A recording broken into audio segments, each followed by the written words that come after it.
Hello, testing this time. Please hope this is working. Alright, it's going really well. Alright. Hello, welcome back to my live stream, and yeah, I'm gonna do Grimm once more, but I have to revisit all three once again. I do have that footage before, but it was broken. I couldn't believe it, but I am gonna doing 6 this time because I'm doing episode 4 to episode 9 because I'm gonna be doing 3 parts. I am gonna be putting part 2 on this episode 4 and 5 and 6, and then part 3 is gonna be 7, 8, and 9 because I couldn't do anything else than that. It's just upsetting myself because I couldn't even get through the whole crazy scenario. So let's get through this part 2 done from 4, 5, and 6. And then I am just going to unplug my headphone. Oh, actually, no. I'll be pretending I was just watching because I actually did. And some of you might have to go back for it. You can see I just did it so far. Like, look at this. I already done. And now I have to go back because my footage is broken. I hate my life. When a grown man has the gall to blame his dismal prospects on his deceased father and threatens to kill and eat his feline inheritance, he deserves whatever gruesome penalty fate can dish out. The sons of a humble miller divide his possessions before he's barely cold. Let me use your ass to work the mill, and I'll share whatever profits may come our way. Gladly. I knew father's ass must be good for summit. What about our brother? Let him teach the cat to catch rats for his keep. Oh, great. I hate rats. Not enough white meat. Thanks for nothing, father. Might as well eat the cat and slit me throat on a full stomach. The cat, called Puss, being a far sight more clever than his new master, concocts a scheme to save both their lives. Master, don't despair. Get me a decent pair of boots, John, and silent. I'll make our living. Oh no, give me a second. Really, Puss? Okay. Hang on, wait, no. Oh god, hang on. So sorry, give me a second. I have absolutely could not get it working with the setting. Give me a second. Hang on. Sorry, John Silent S2. Hello and welcome to my stream. Give me a second to set up. Oh my god, what happening? Refresh it. Can you text this right now, John? Can you text it now? Just say hi or something, because this is supposed to be come out with this box and it doesn't want to work. What is happening? It doesn't work.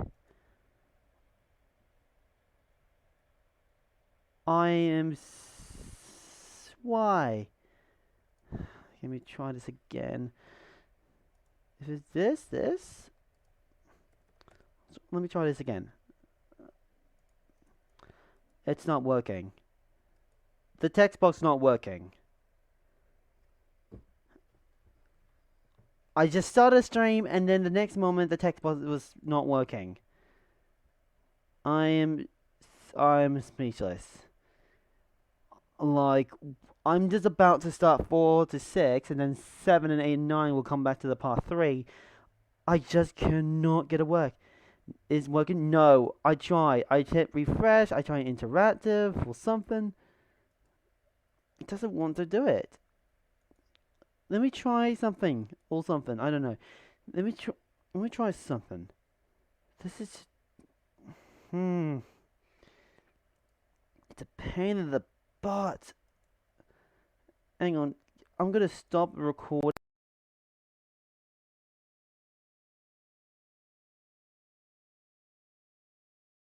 Start recording once more. And yeah, it's a big difficulties. I don't believe this is just the worst time I just get this point. I don't blame anyone else just to get through. And yeah, if you're new here, I'm going to go through the intro again because this meant to be working. Text box wasn't working at the time like this. When a grown man has the gall to blame his dismal prospects on his deceased father and threatens to kill and eat his feline inheritance, he deserves whatever gruesome penalty fate can dish out. The sons of a humble miller divide his possessions before he's barely cold.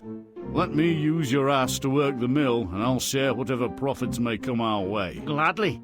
I knew father's ass must be good for summit. What about our brother? Let him teach the cat to catch rats for his keep.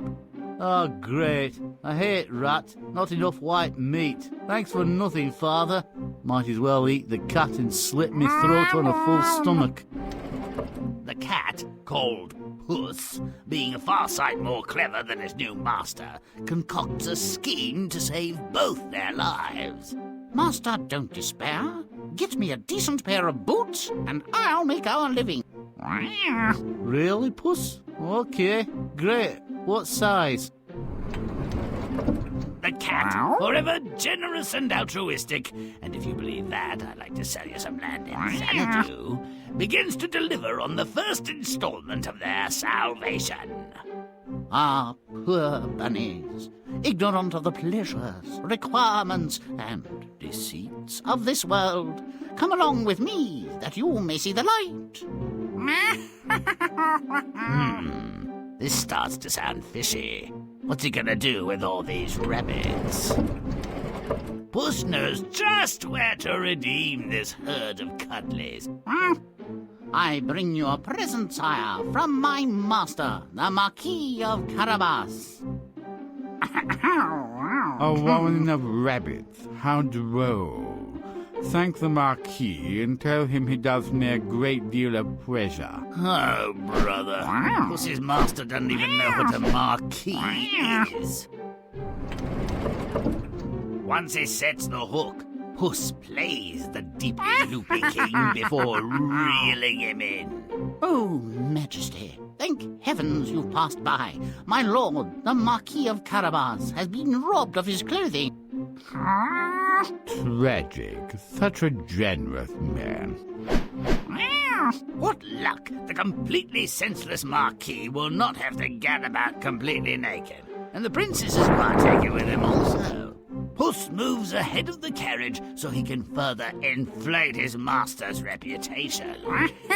Listen up, you scum! If you do not tell the king that the meadow you mow belongs to the Marquis of Carabas, you shall be chopped as small as herbs for the pot. Are you repressing us? Indeed he is. Repressed by a flaming cat in boots, by your leave. Rather. Just shut the hell up and do as I say. Very persuasive. What tact, what discretion. A natural diplomat. Good mowers, hail. To whom do these fine meadows belong? To my lord Marquis of Carabas, your majesty. Pussy's scheme relies on the king's ignorance of his kingdom's geography and people, as well as his willingness to be closely advised by a talking cat in unconventional footwear. And for Puss's final coup, he stops at a sumptuously decorated, if forbidding, castle where lives a rich and powerful ogre. I have been assured that you are able to change yourself into a lion or an elephant. True that. I can become all creatures, great and small.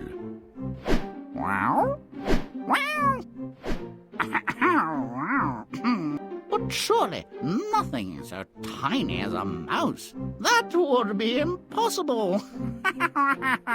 Even for one of your great paws. O ye of little faith. A decent trick, but exploiting such a creature's vanity is so easy. Not kosher, really, but effective. Welcome, Your Majesty, to the Carabas family home. A vast and fine abode.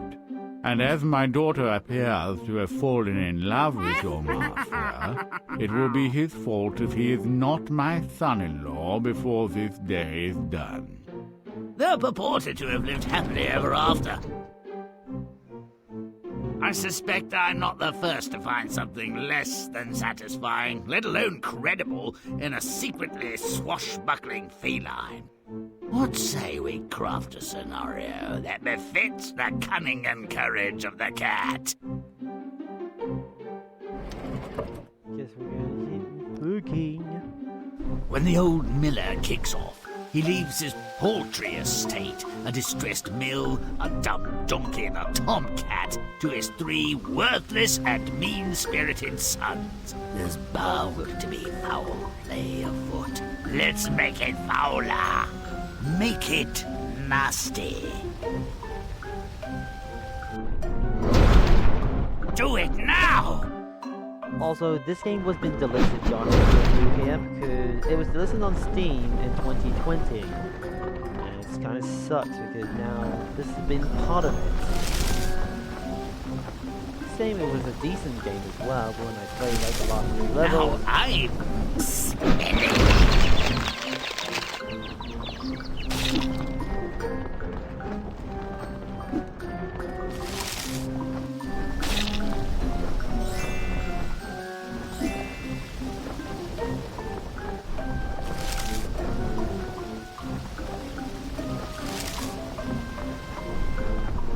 Grimm's stinky. Now.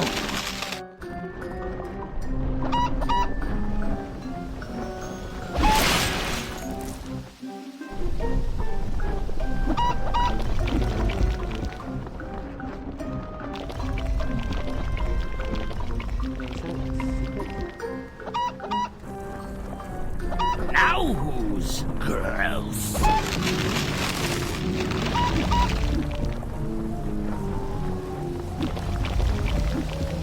As disdain as a cockroach on toast.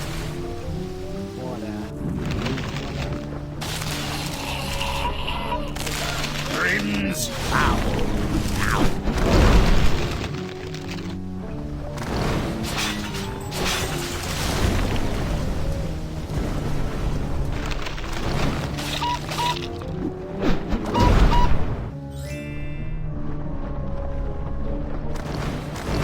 Grimm's rotten. Now.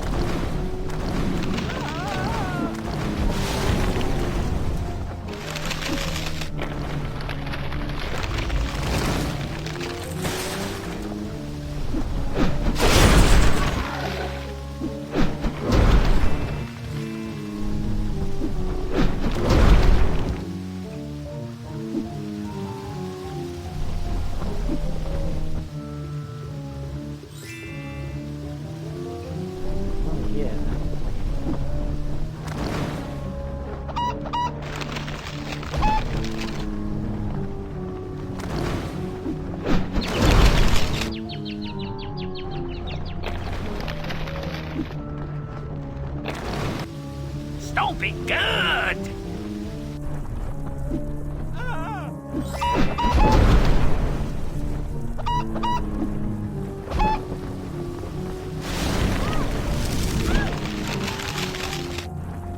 Don't come near me! What's happening? Well done. Let's see what can get there. Cruel, cool water. Yeah, Disney water.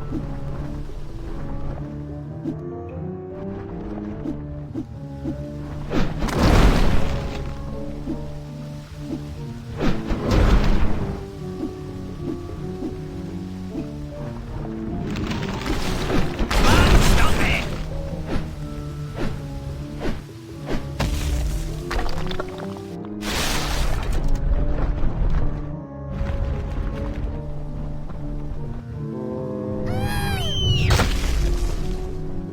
Got crushed. All your base are belong to us.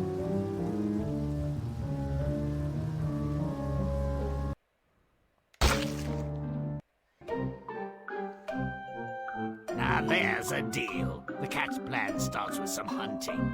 Let's make it gruesome. Make it stinky.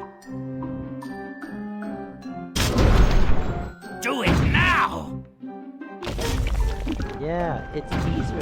It was Easter. Now I'm making to ruin the Easter.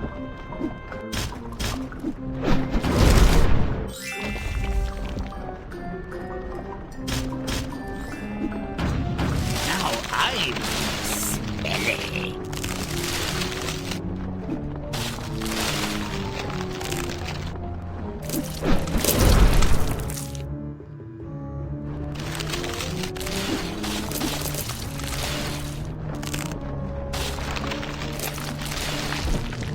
Stomp it good.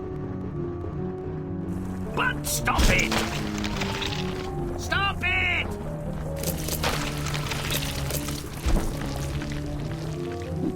Don't delay, but stomp away! Grimm's growl. Now Hunt moves underground, Puss continues the carnage. A billion bunnies with their hippity-hoppity-jumpity-uppity. Look at my cute little cotton puff tail wiggle like so.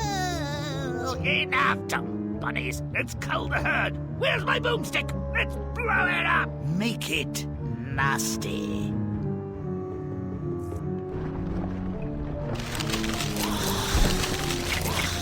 That's disturbing.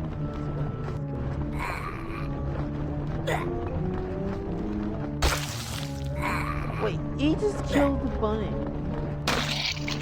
Good bunny.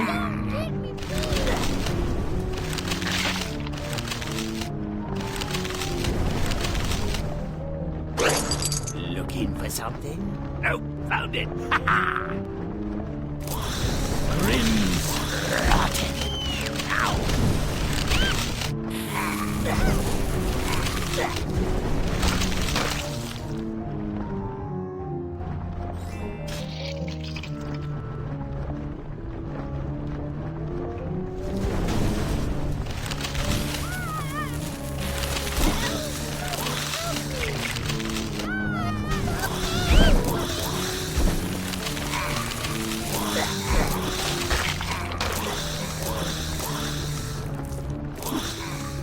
Stomp it!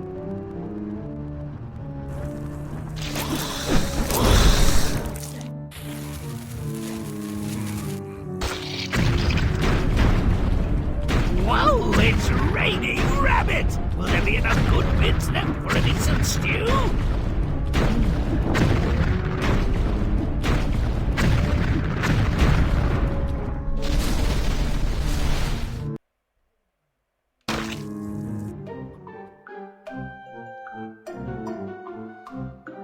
Puss's plan progresses when he presents carcasses to the king. This seemingly misguided attempt to garner royal favor works. The king is impressed by deceased megamorphs. Pretty sick, no? Well, let's make him sicker. Make it nasty. Do it now!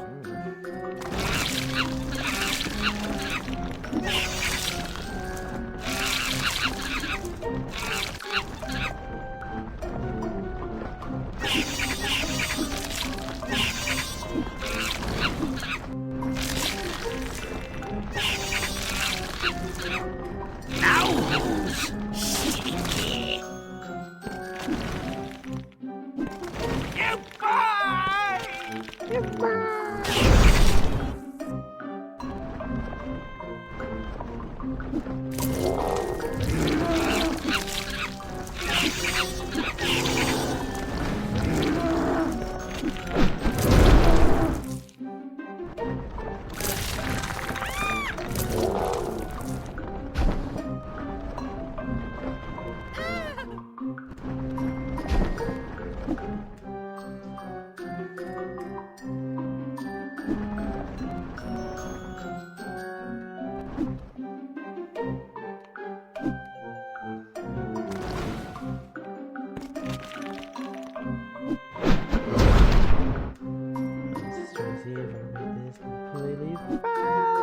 Grim secret found!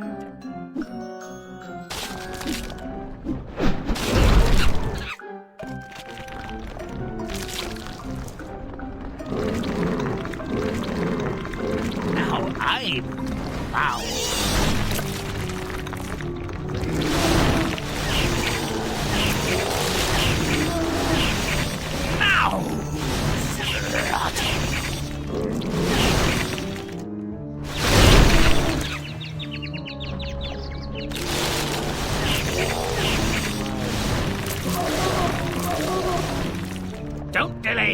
rat, stomp away!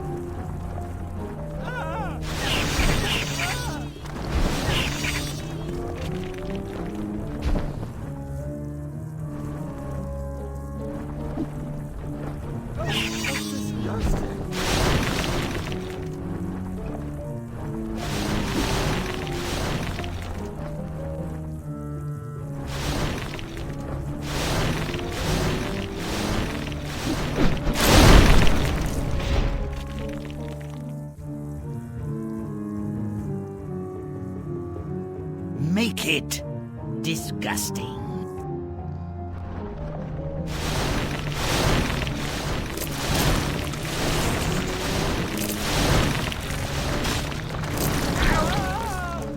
Rump and stump.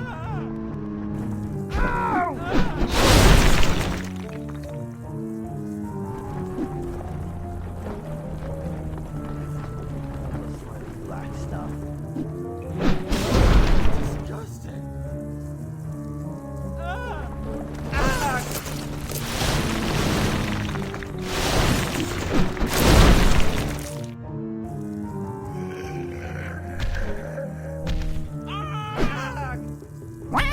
Being messed about by a big bunny would be an affront to my dignity if I had any.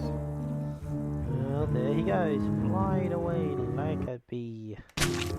To elicit royal sympathy, Puss contrives to have the king believe his master, whose name is Brian, by the way, has been stripped and robbed by highwaymen. Where is this going? Nakedness? Bandits?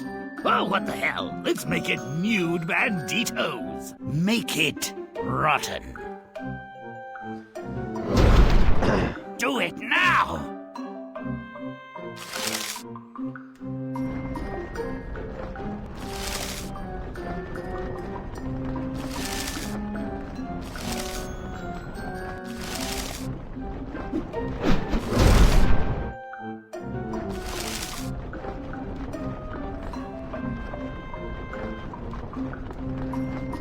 Now I'm smelly.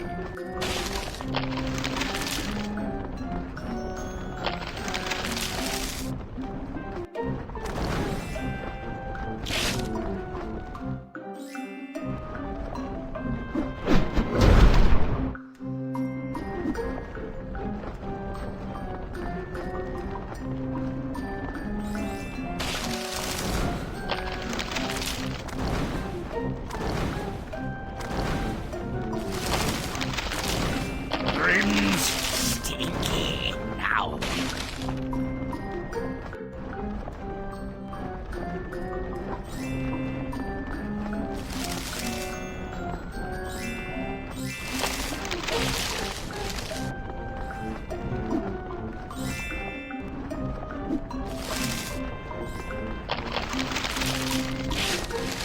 Now who's gross? Grimm's now.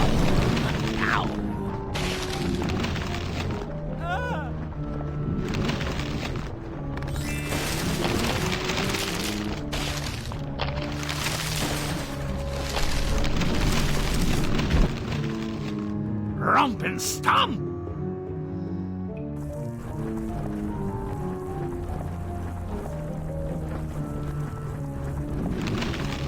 That's disgusting.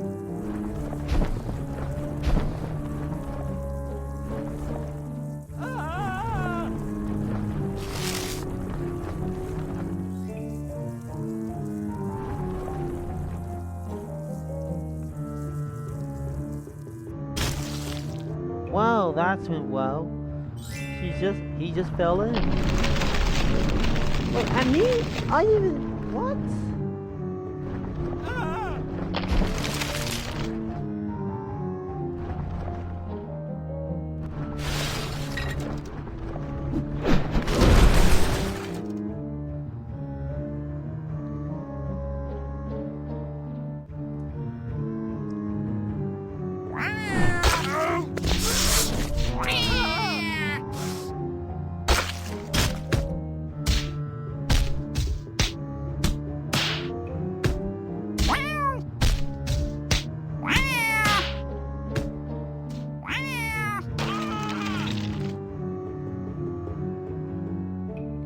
Make it nasty. People's favorite word.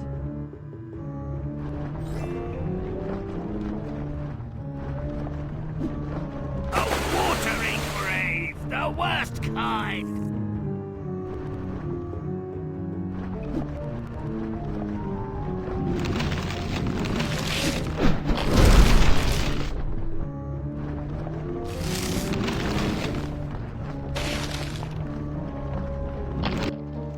Romping, stomping, butt kicking good.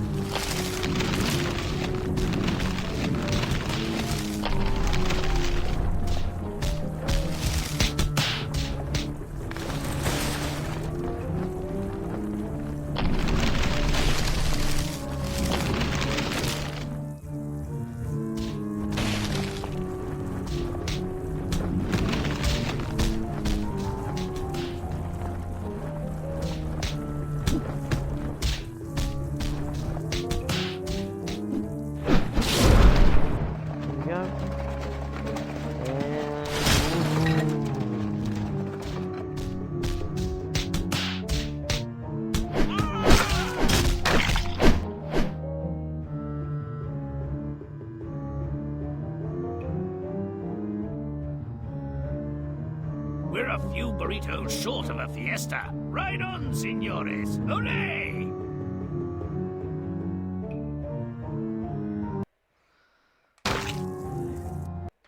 While his master rides with the king, Puss threatens the local farmers. Tell a big lie or perish. Help! Help! You're being oppressed! Make it gross. Do it now!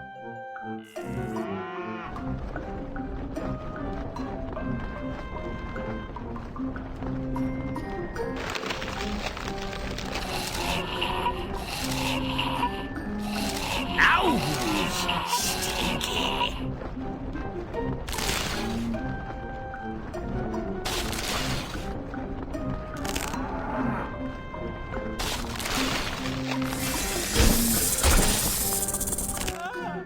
Grimm level achieved.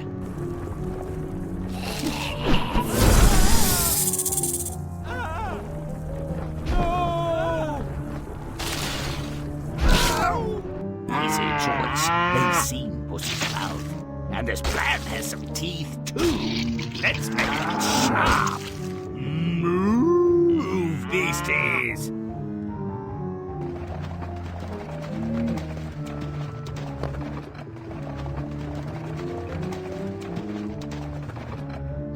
Make it rotten.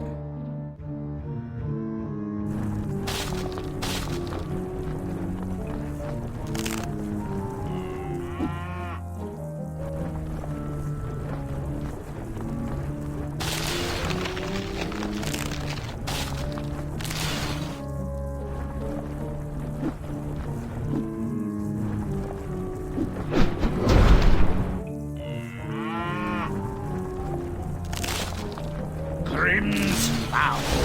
Now.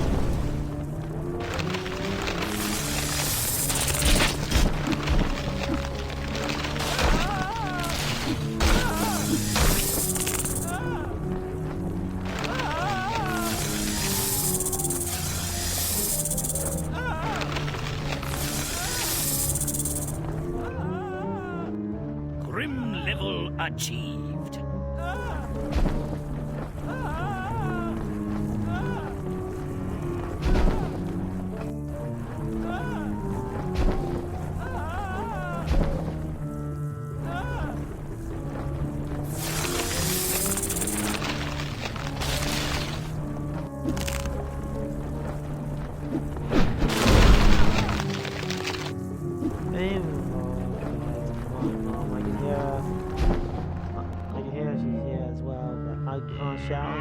How do you see the pilots inherit a class system based on land ownership? Do you?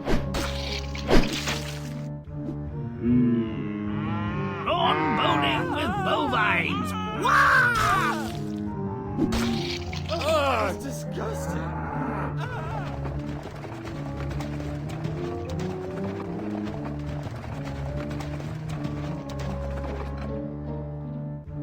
Make it disgusting. Like try to beat the game and then it'll come back down. Well, not beat the whole game because that will take too far. And fairly enough. Now, nasty.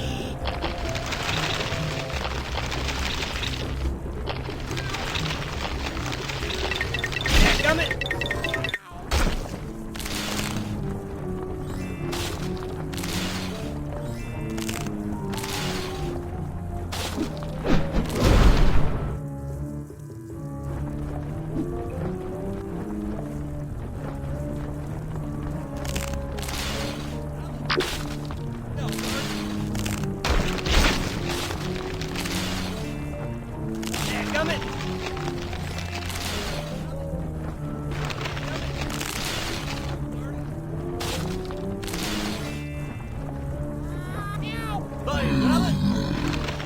Gummit!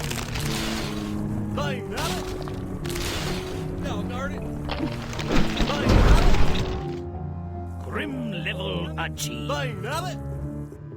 No, darn it! Bye, rabbit! Yeah, gummit!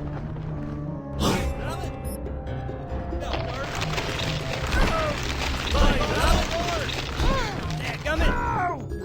Bye, rabbit! Going all forward! No, darn it! Now's rehearsing. No, darn it! Bye, rabbit! Well, next time you make a scarecrow, you should build it to look like me. How I work.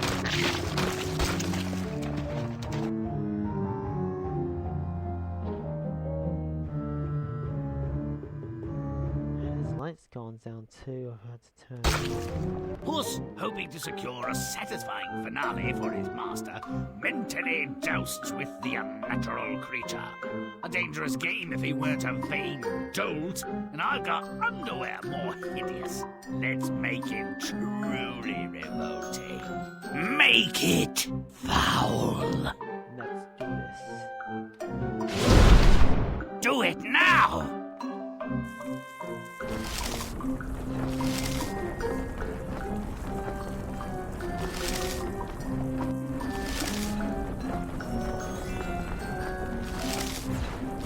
Now smelly.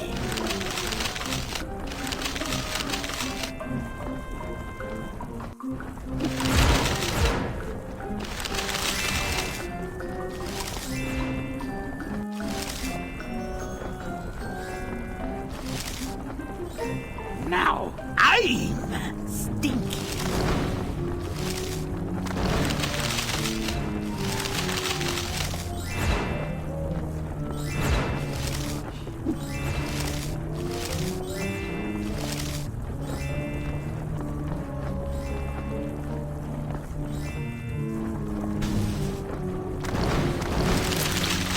Now I'm gross.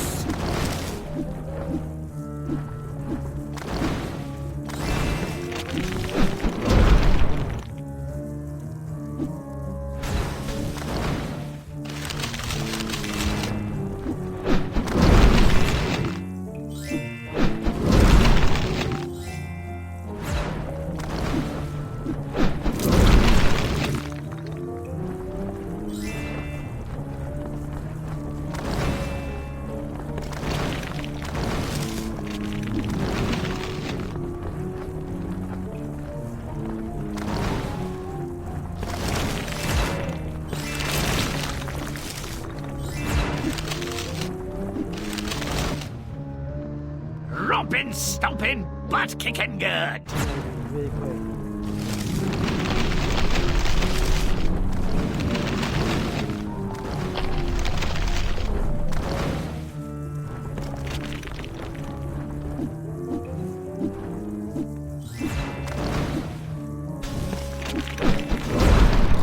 There we go.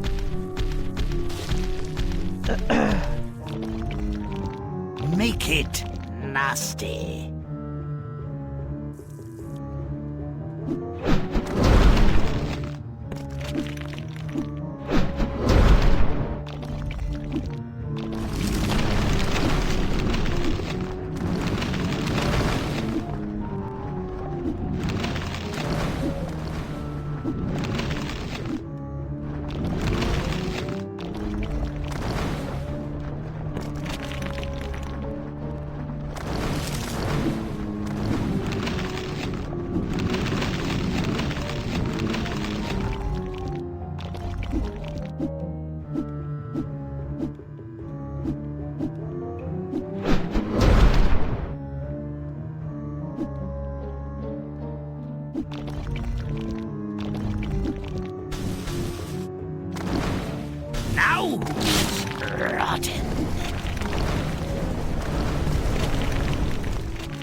so secret now, are ya?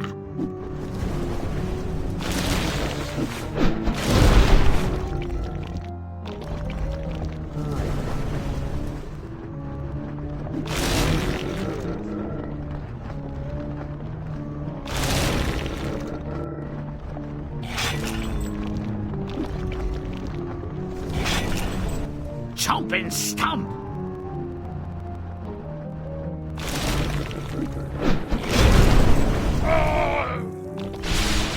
The ogre flexes his shape-shifting muscles and becomes a lion. If he'd eat this arrogant and reckless puss, we could close up shop and go home. That'd be too easy, wouldn't it? Make it disgusting.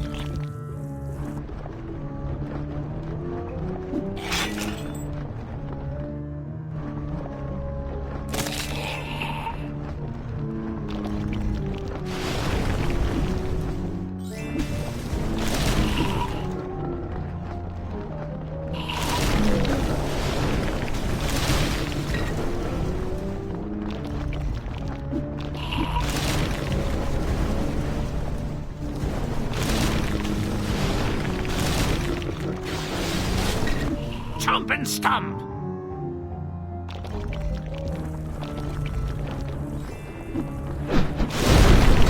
Once again transforms, becoming an enormous evil. Here? Wow? Hey, stay the hell out of my stories, you oversized piece of produce! Make it repulsive!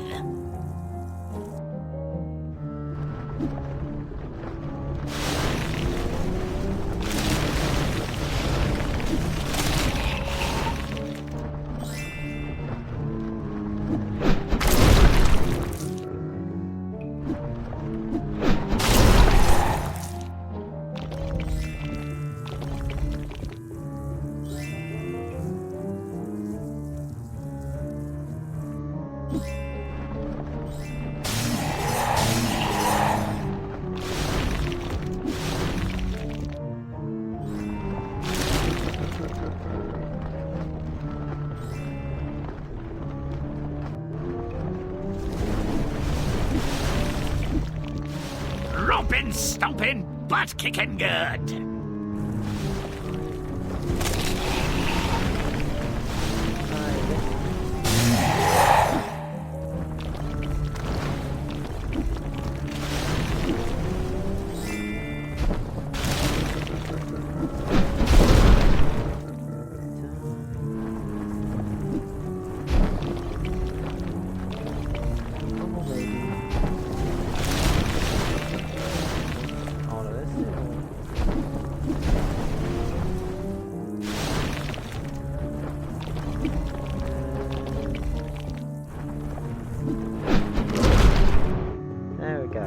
The ogre transforms again, this time becoming a mouse, a puss. Eat that, you might get dumber, if such a thing is possible. And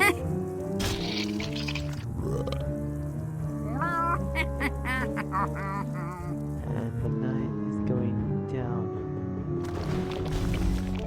Bollocks, what's the deal here? Was she just waiting on the other side of that door with a wedding party for the ogre to be murdered? The moral of the story? Cats are tiny monsters. Their lies, threats, and outright murder are acceptable, nay, desirable means to human happiness and well. Wonder where I can get a nice cat. Meow. Meow. And that was the whole levels until we get to the night fair. Give me a second and keep watching the thing. There was nothing natural about the old man's death, and his son's response to it was self-serving and indecent. In the context of this drama, Puss can hardly be blamed for acting like a human. Turns out Father's been brutally murdered, and his oldest son has blood on his hands. The mill is mine. I'll use your ass to work it and give you a crust in return. Sounds fair. What about him? He can eat cow shit and die. Father said I could eat the cat. Father's dead, and good riddance to the ugly brute. Make sure you're gone today, or I'll put you in a pie. Take that mangy excuse for a throw rug with you. Wow! Puss had no intention of becoming a meal or a muff. You, being useless, will understand nearly nothing of what's to happen. Just stay out of the way. Can you manage that? I'm sure. I did procure your boots, and previously I asked how high when you said jump. Puss cleared the warren of a raft of rabbits. Then he took the whole mess to the king. Deliciously macabre, Monsieur Puss. I'll have this stuffed with something post-haste. Will you stay for dinner? Delighted, Your Majesty. Is there a box where I might freshen up my toilette? Puss perfectly understood the maniac royal's predilection for gore and guts. With the world gone mad and naked, and the bogus marquis coming apart, as it were, Puss had little need to further ingratiate himself into the king's good graces. But he had a story, and he was sticking to it. You'll excuse me for saying so, Master, but I don't believe you resisted those bandits as vigorously as you might have done. Did I detect yelps of pleasure? To the best of my recollection, I was assaulted. Well, do a better job of being miserable. The king will expect it. The king, in fact, was smitten with the cat. What he did for the hapless marquis was really for Puss's sake. This land belongs to the Marquis of Carabas, unless you can answer the following question. This is my land. This belongs. Lord Carabas is the rightful owner, correct. Now, the real question is, why do cows have 4 stomachs? Anyone? Well, Lord Carabas thanks you for your efforts. You may die now.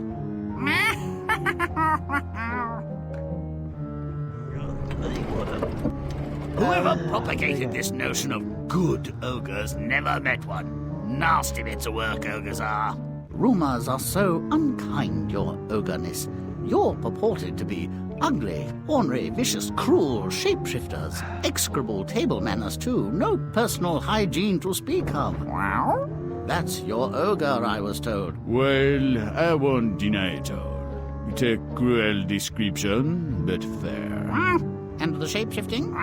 Oh yeah, that's all good. Pretty impressive, really.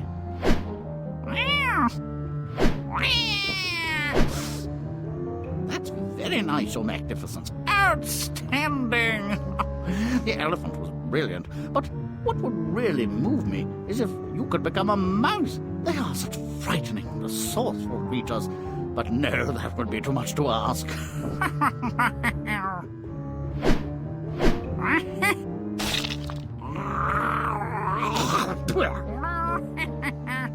In my previous description of the ogre, I omitted dumb, egregious oversight. Include it now. It's a defining characteristic. Now, to celebrate multiple murders, massive deceptions, grievous bodily harm, gross assaults on bodies and minds, a wedding. Oh, these characters deserve one another. May all our stories end so well. Until next time. Alright. That's 1 down, 2 more to go, and then the next 3 I'll be doing as a new card. So the girls without hands, oh god, this is going to be the hardest level in the world. Just trust me, I don't want to do this.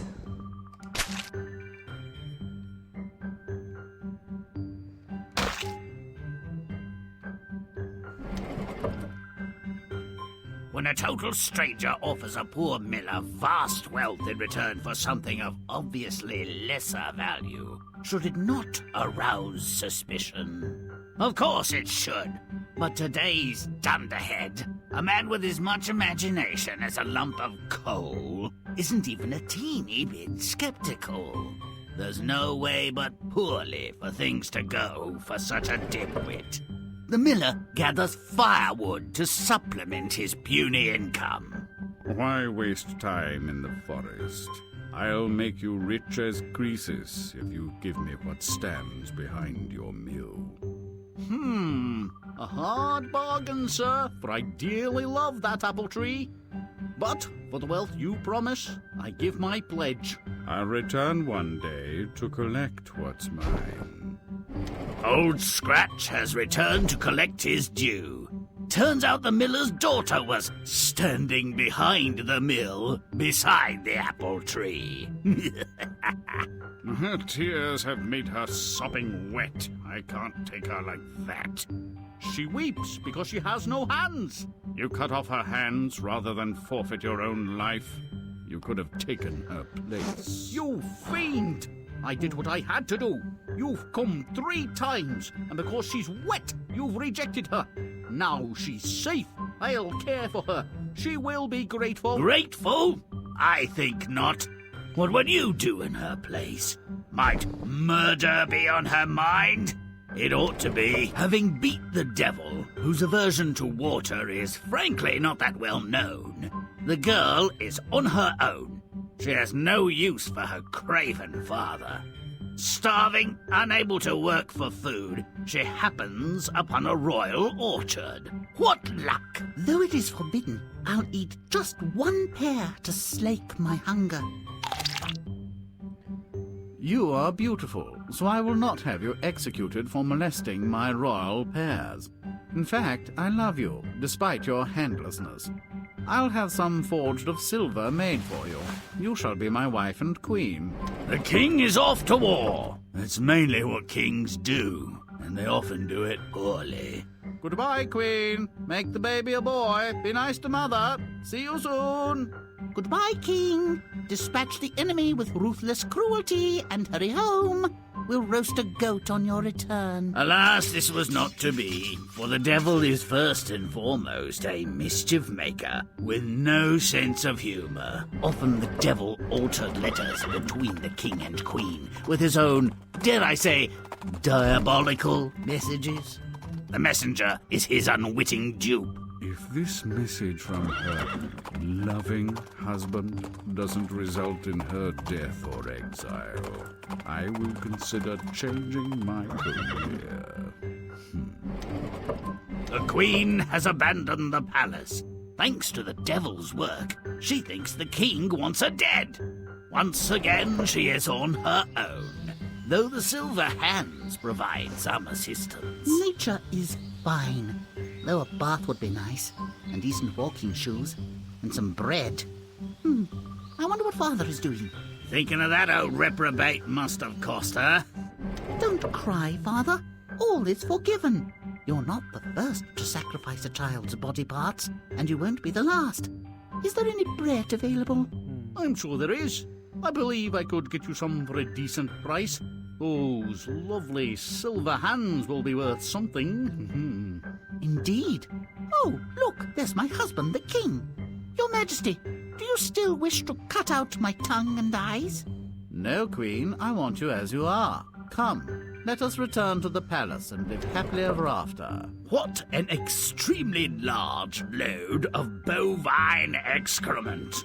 Once again, an adult, a ridiculous excuse for a parent, barters a child's welfare to secure his personal gain, and is not held accountable for his atrocious actions. If you'd like to see father pay a higher price for maiming his daughter, play on. Now, A miller makes a deal with the devil. Wealth in exchange for what stands behind his mill. Make it rotten. let's move. Let's move! I'm gonna have to make them run as much as possible, and oh wow.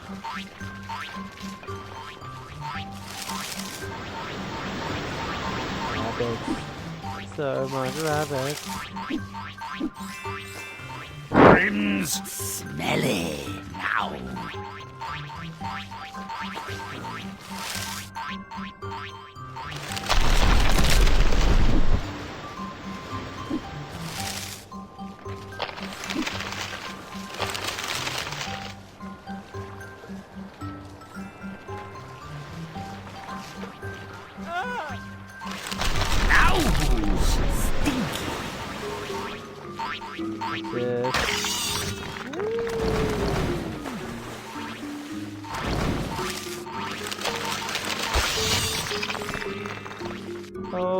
goes. Flies away.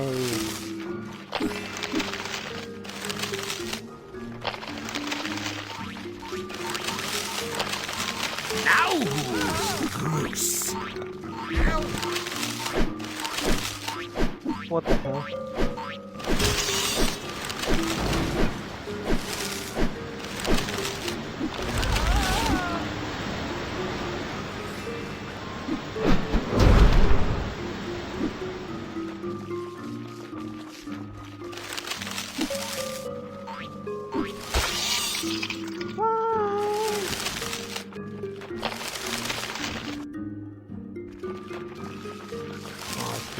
Now who's foul? I see something above.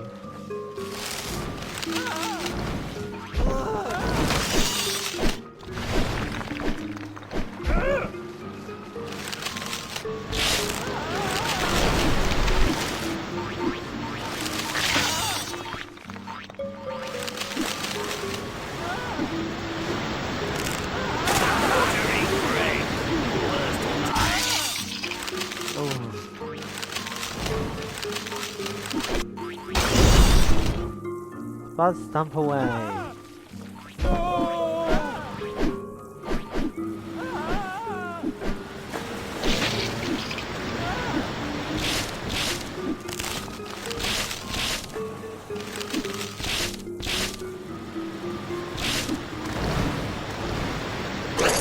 Looking for something? Nope, found it. Waste my water. I waste my water.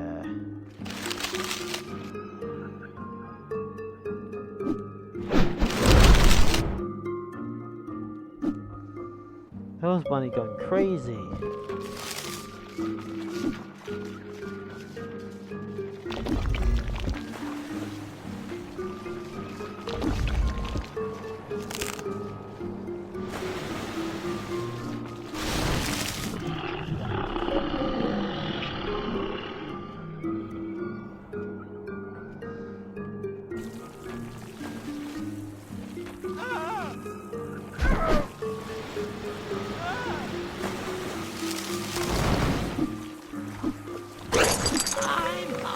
What am I dropping? Stopping? What's kicking good?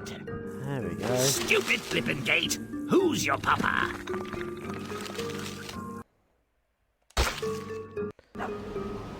The miller chops off his daughter's hands. A cowardly wheat grinder has no idea that his brutal act will temporarily save her from Satan.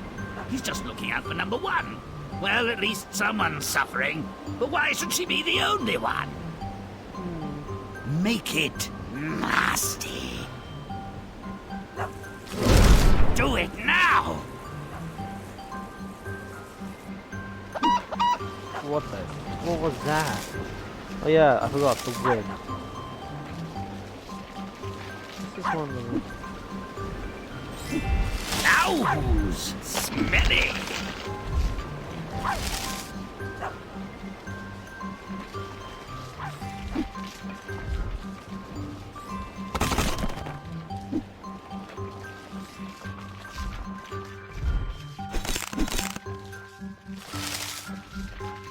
Now I have another stinky.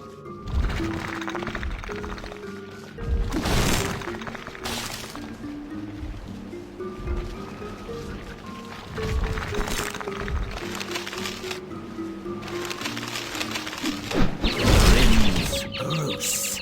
Now.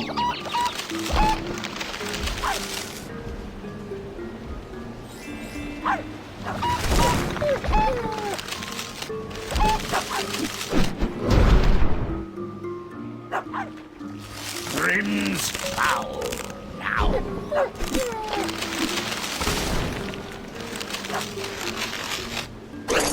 Secret powers.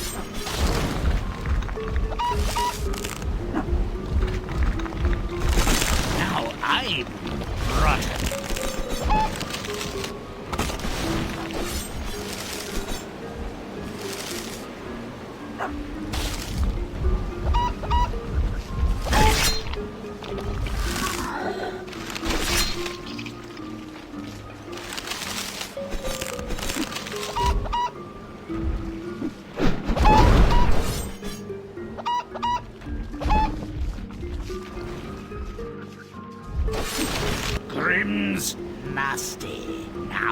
But stomp it!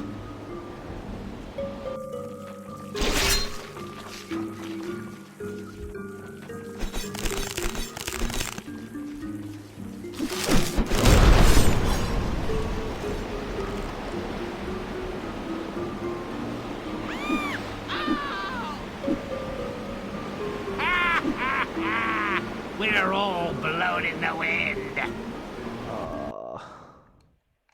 Continue. After abandoning her home, this abused and starving freak happens upon the royal garden and steals a pear. Maybe the guards will stab her. I can hope, can't I? Make it rotten.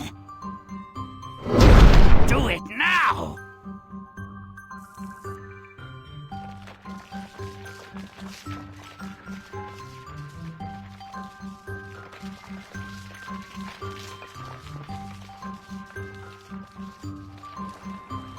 Now who's smelly?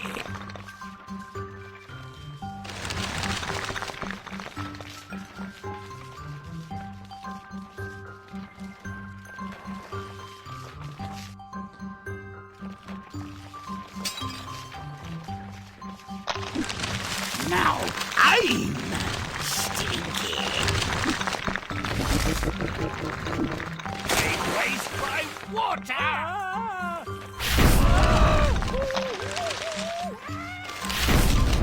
Oh no, I'm in fire! That's disgusting. Now who's gross?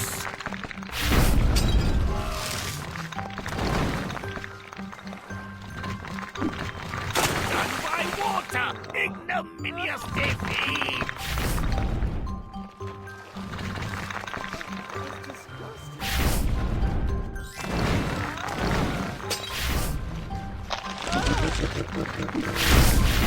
Now I'm foul.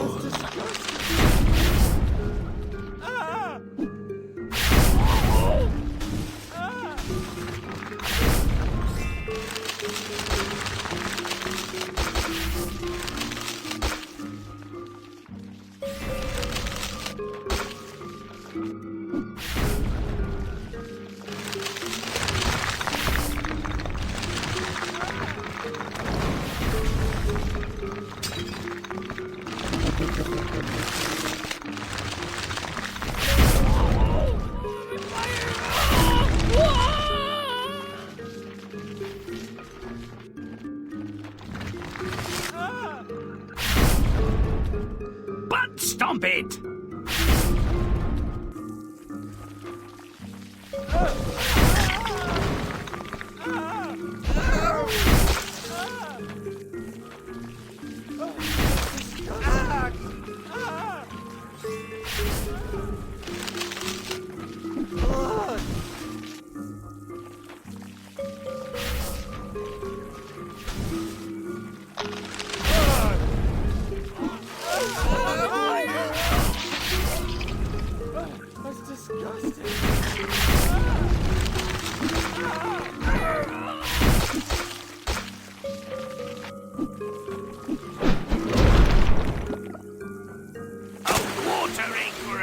The worst kind!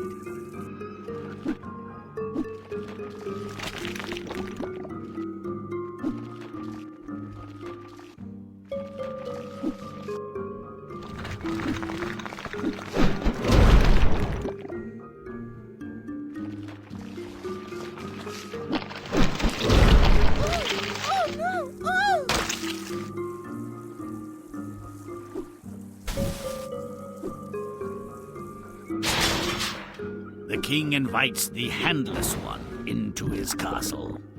She steals his pears, but the king invites her in, and immediately decides he wants to marry her. A thief with no hands? Perhaps it's a good match, as he seems to have no brains. A fine royal couple. Make it disgusting.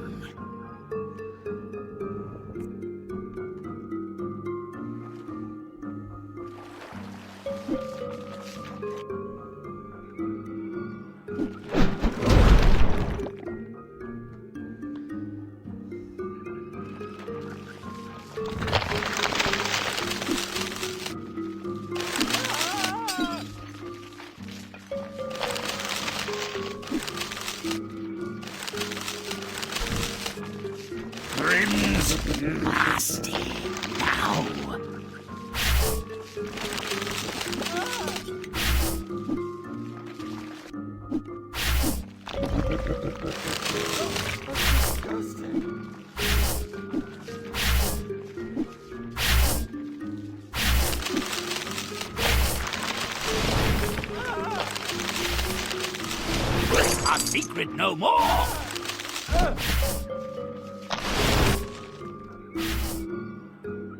Butt stomp it!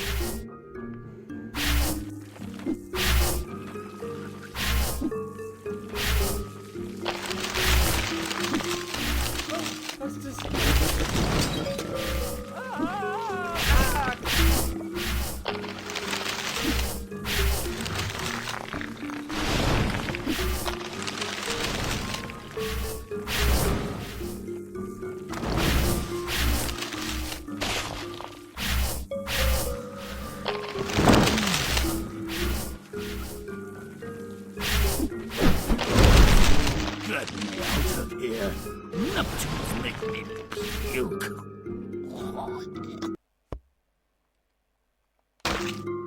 Some months after the wedding, the king goes off to war. What's the rush? Oh, that explains it. Babies are fun in the making, less fun in the rearing. Make it nasty. Do it now!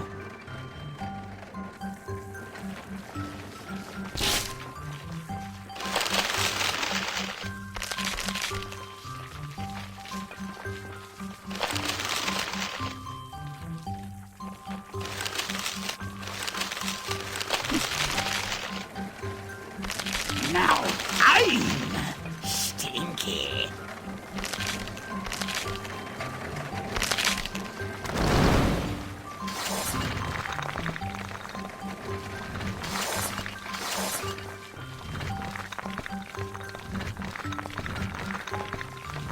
Now I'm gross.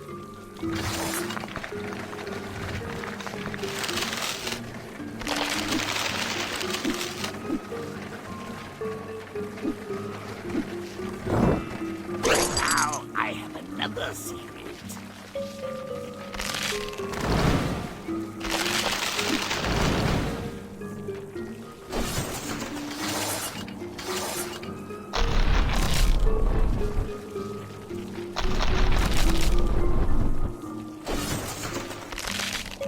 Now I'm foul.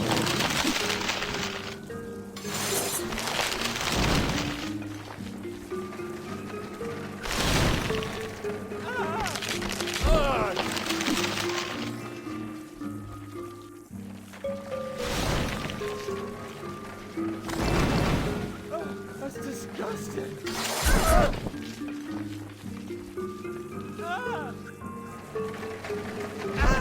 Now rotten.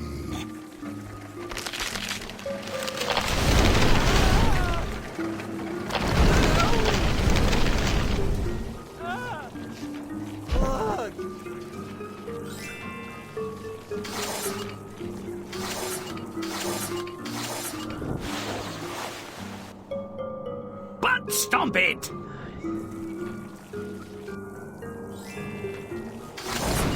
That's disgusting.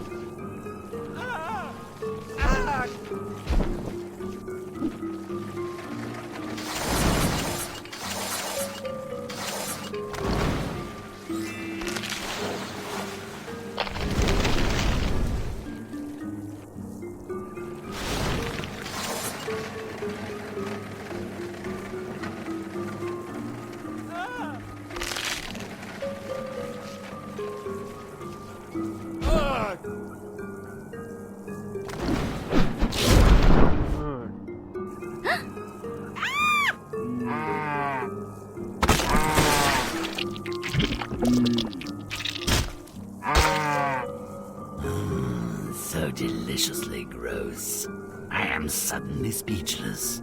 Even 1,000 words couldn't capture it. Lucifer has more in store for these creatures. He switches the king's love letter with instructions to execute the queen. Switches the letter? Oh, please. eyes. Heaven forfend. Gee, Satan, can't you get darker than that? Make it nasty. Let's move. Grimm's smelly now.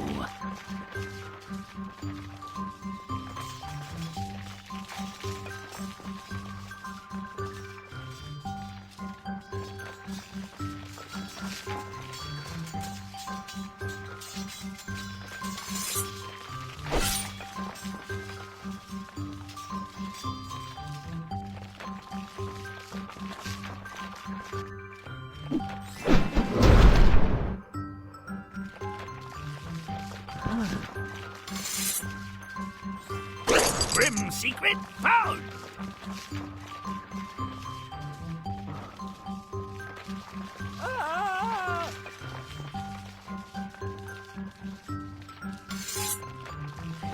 Now I'm stinky.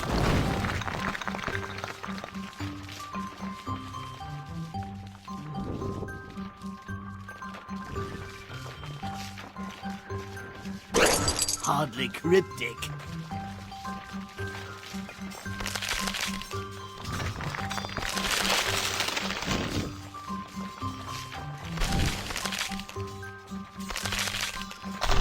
Now I'm gross.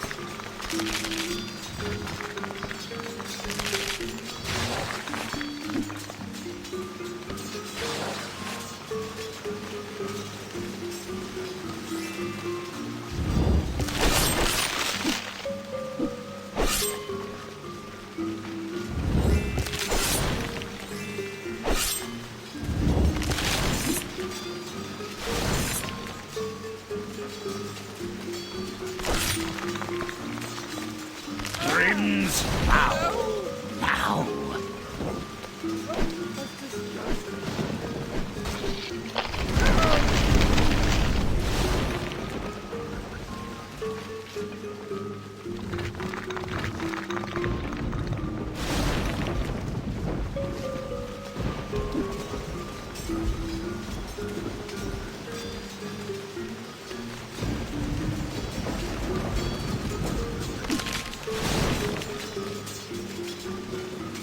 Now's rotten.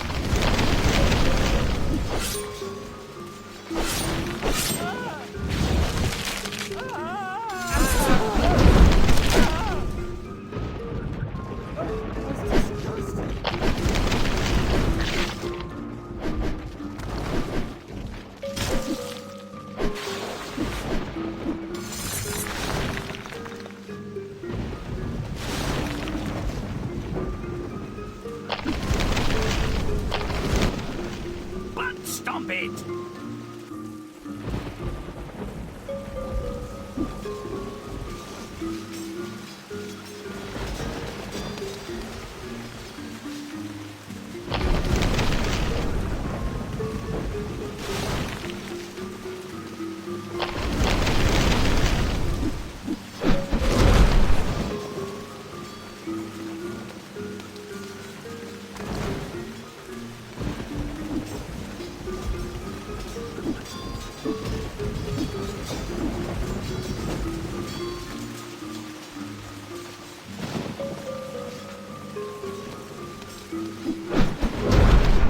See, Satan? That's how it's done, you milquetoast petty waste, you pathetic excuse for an evildoer, you slimy, stupid little... And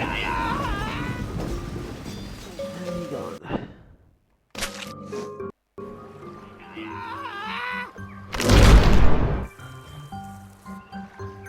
The Queen catches wind of the execution plans and flees into the wilderness. Doesn't look very wild, does it?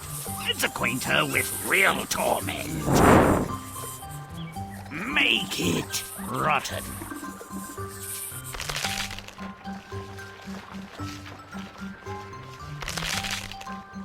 This happy looking scorpion.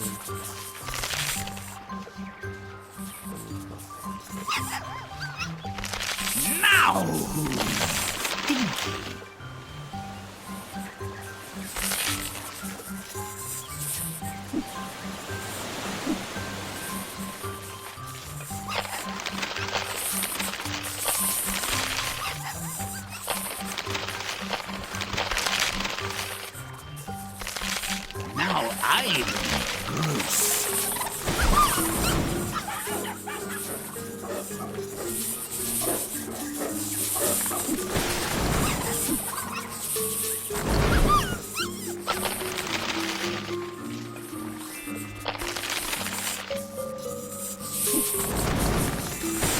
I'm foul.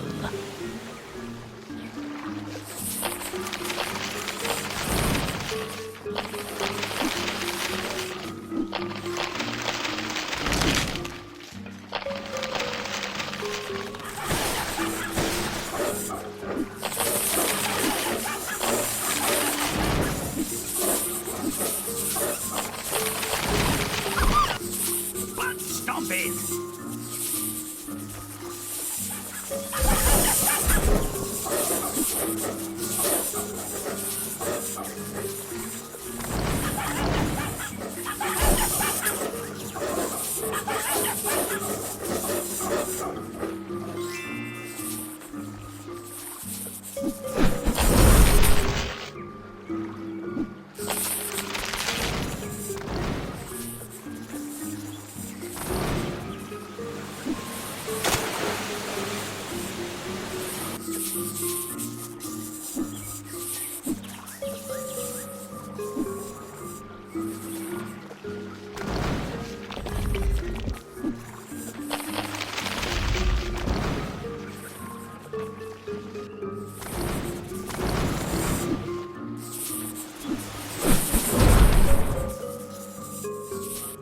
An angel rescues the hapless queen from the wilderness.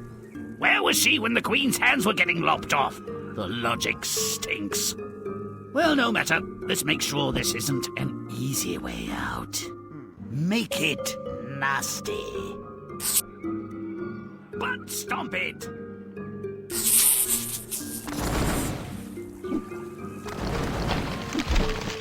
You dithering blockhead!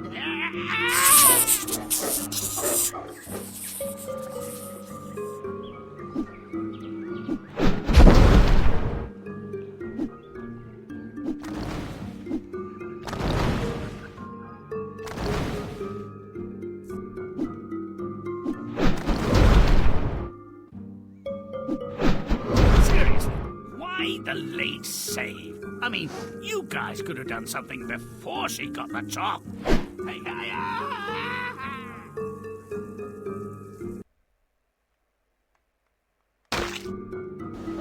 One more level to go.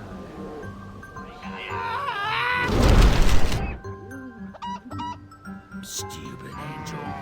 Well, the queen and king are finally reunited. Everyone rejoices. But wait a second. Her numbskull father shouldn't get away with his cruelty. Let's make this a reunion to remember. Make it rotten.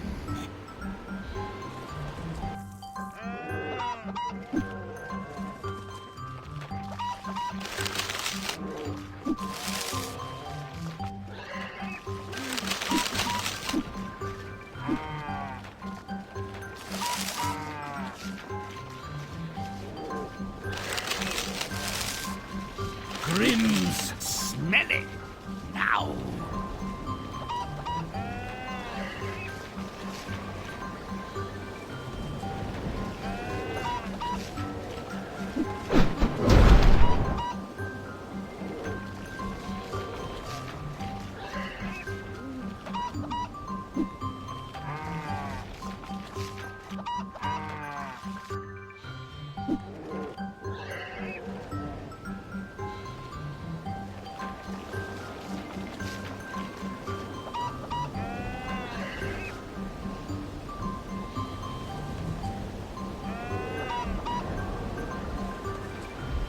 You bite! Jump because that jump has lost me away.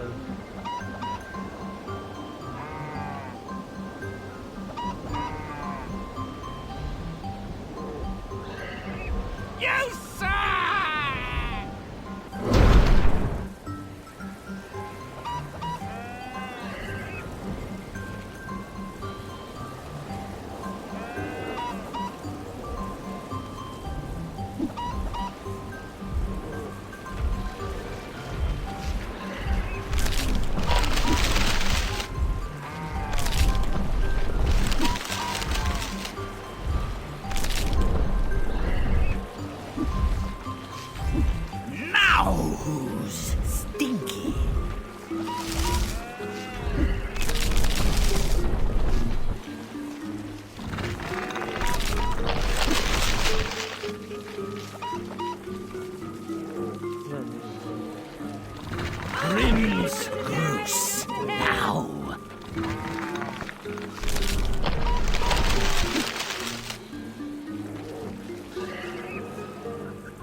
She needs it for her profound contribution to righteous retribution. Dancing in the rain, despite my migraine, blood's oozing all over, I'm ecstatic again. Oh yeah! Da-dee-da-da, da-dee-da-dee-da, da-dee-da-dee-da-dee-da,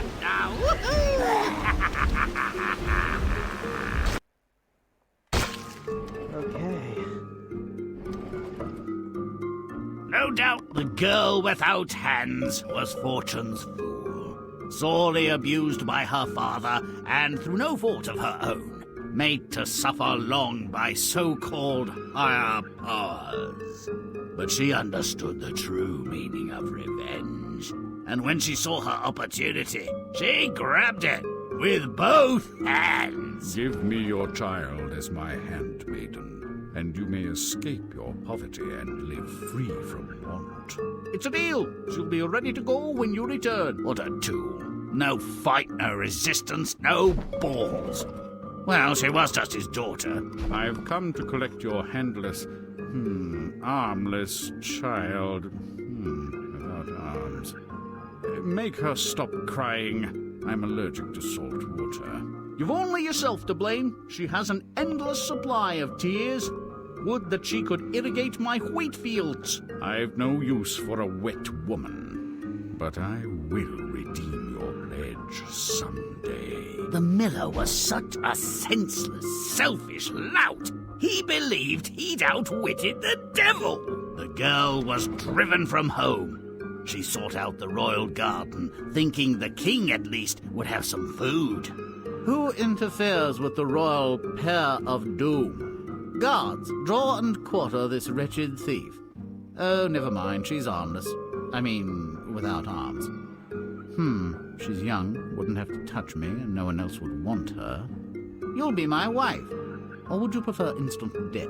The girl without hands became queen, and the brutal king's willing helpmate. Vicious is as vicious does, I say. Once she produced an heir, he left her in charge when he toddled off to quell a citizen rebellion, murder some peasants, or execute recalcitrant enemies. The devil, altering one of the king's letters home, ordered the queen's execution. Nice work. The queen, motivated by the dire, if faulty, intelligence that she was next on the to-be-dispatched list, hastily made it out of the palace. Better I should walk this wilderness alone until I die than lose my head to a swordsman's blow. What is that? A spirit? An angel, perhaps? Why have you come? What do you want from me? Where? Shut up and listen. I have plans for you, and I will keep you well and protect you until those plans are ripe. What have I done to deserve your protection? Nothing. It's what your father has done to deserve my punishment. I will reunite you with your husband and his army. You all will be my instruments of revenge. Finally, a parent will get what he so richly deserves. Thank you, spirit, or whatever you are. She knows that's got to hurt.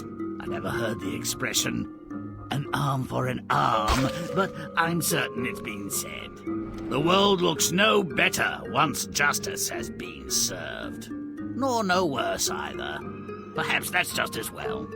Cruelty, selfishness, and abuse are never excised nor redeemed in a single generation. May all our stories end so well.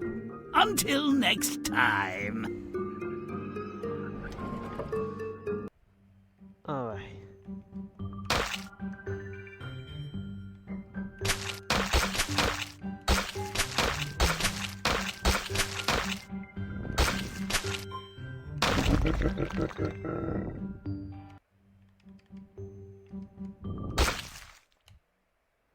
Okay, that was episode 5. I'll be right back, just a sec. I'll be in a minute.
I'm back. Alright, I'm back now. Let's get to episode 3. Episode 6, sorry. Episode 6. And finally moving on to this play now, because when their 13th child plops out and the hapless parents don't even take a pledge of abstinence, they've apparently abandoned good judgment along with restraint.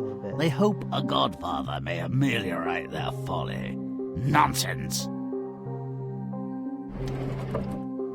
Back directly, Mother. I'll just step out and find a godparent to help raise our new boy. Right. Any other man would be contemplating a permanent exit. And who could blame him? Poor Randy Sod. Hurry home, dear. The babies need burping. Now here's undeserved luck. Looking for a godparent, this mope finds God. No offence, God, but you can't be godfather to my son. You give to the rich while the poor starve. Bloody hell. He thinks there's a better godfather than God? Wonder what God thinks about it. Well, he's on a roll. I believe the operative verse is, "Seek and ye shall find." But this is ridiculous. Are you? I am. Take me as your child's godfather. I will give him all the joys of the world.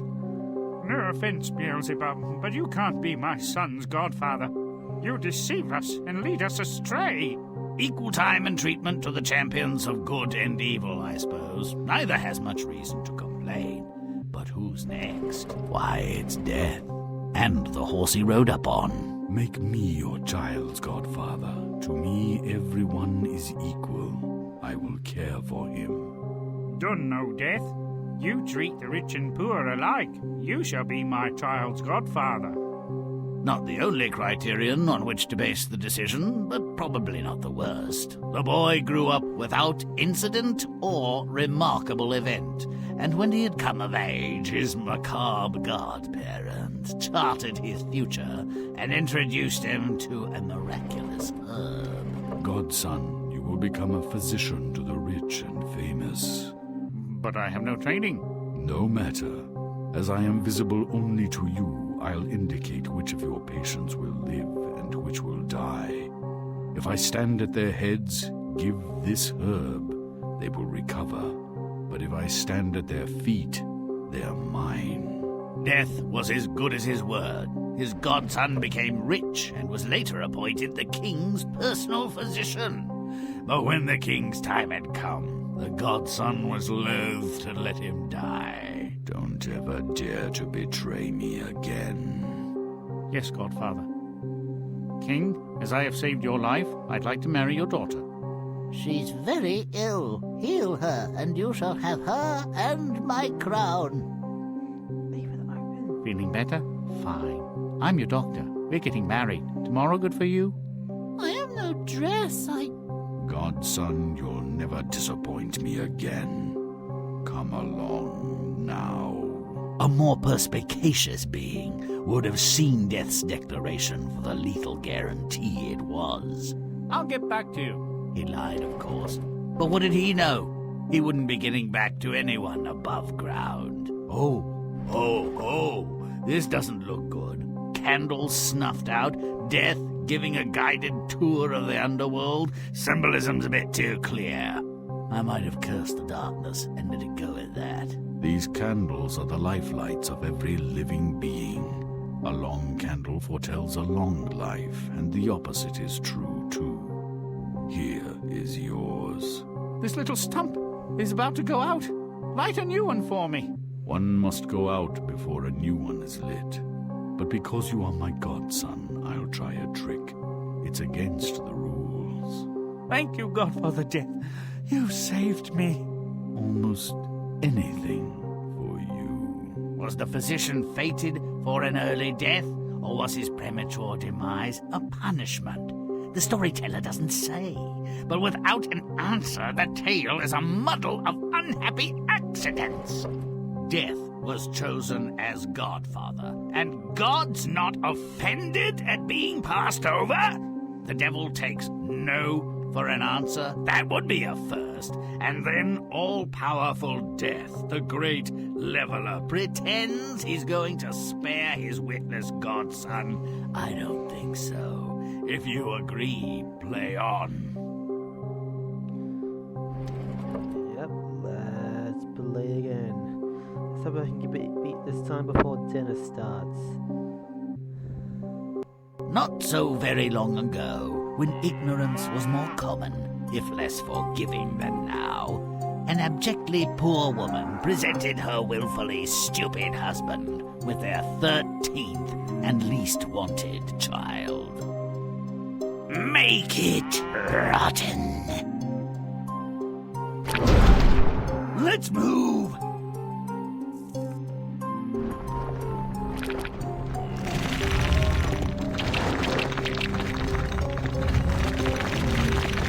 Now, I smell it. Yeah.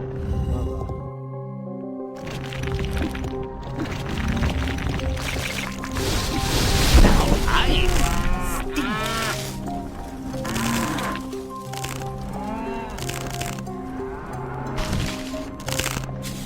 Now I'm gross.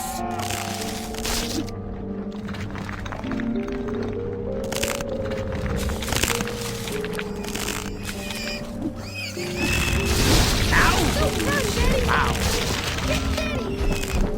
Get him! Get him! We're going to get you! Get Daddy! Don't run, Daddy!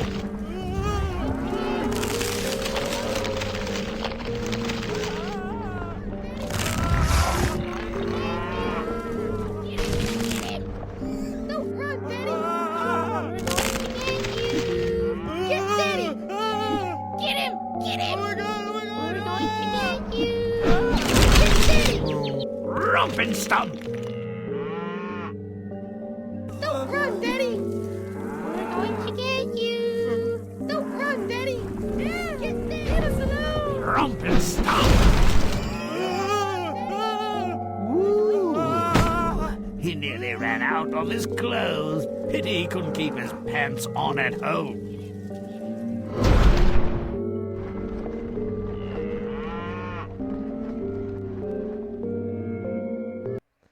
Continue with that. The indiscriminate breeder seeks a godfather to support his latest spawn. He decides that God isn't up to the job.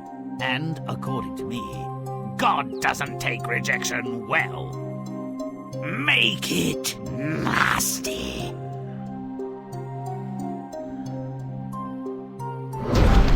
Let's move.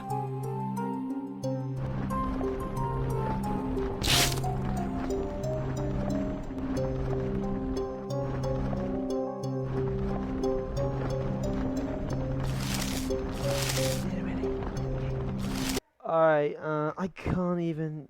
Hang on, I can't even get out of this situation. I'm stuck. Just give me a second. I can't change the title screen, but I'll be right back. I did it right away.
I'm back, and sorry for the longest wait.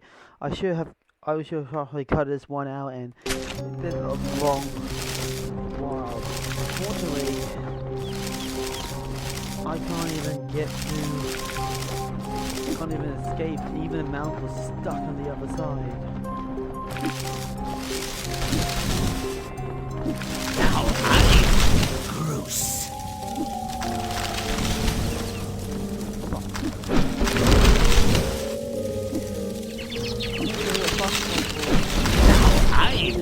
Wow. My eyes are really down. Come on, still.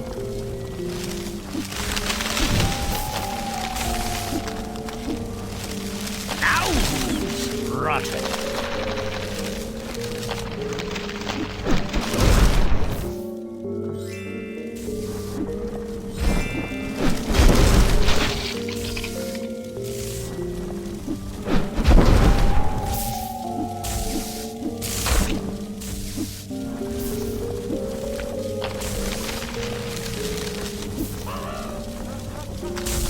Don't be good. Something good.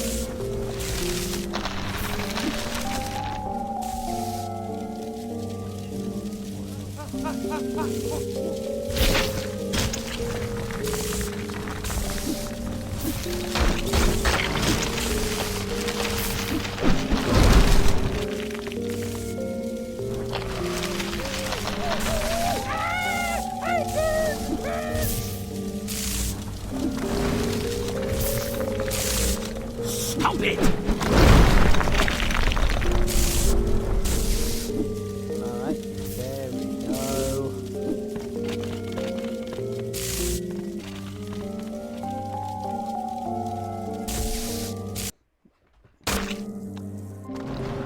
The rampant spawner mulls over old Scratch as a godfather, but declares him lacking. What's with the nuns? Make it repulsive.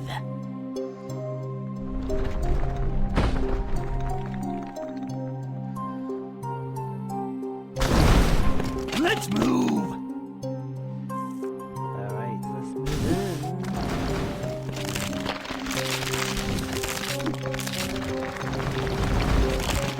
Now I'm disgusting.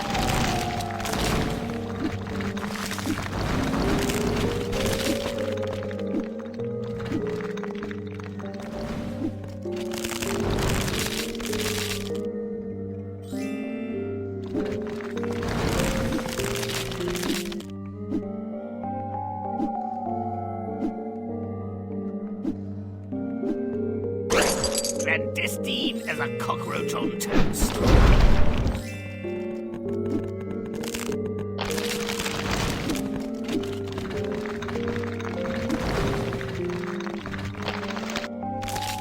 Romping, stomping, butt kicking good.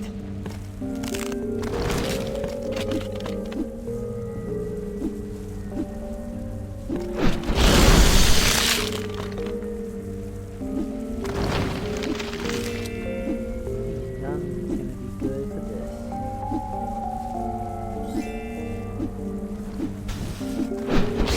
Now I'm putrid.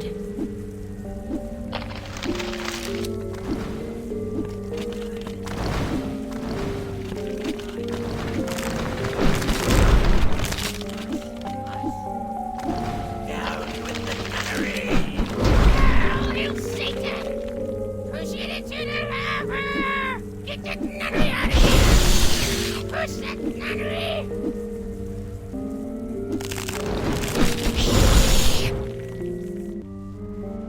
Now, you Satan! Make it rancid.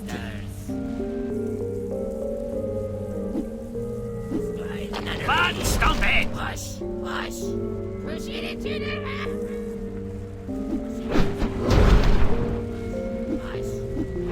Very good. Ooh, I love it when they do my bidding. Nonetheless, we shouldn't dawdle. My favorite part is next.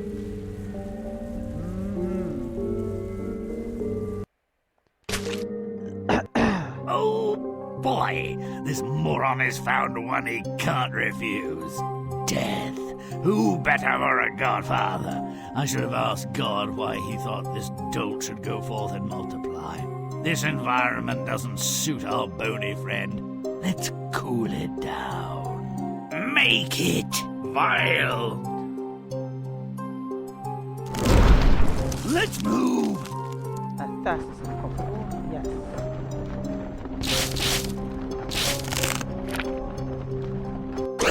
Looking for something? No, found it. Ha ha!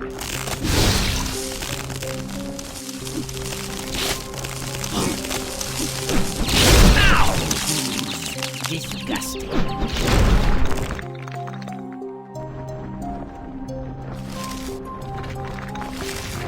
Now! So secret. I see.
But stop away! There we go. Oh, death, yeah! You the man, El Jefe, the Grim Reaper, if I do say so. Oh. Chill, Grimm.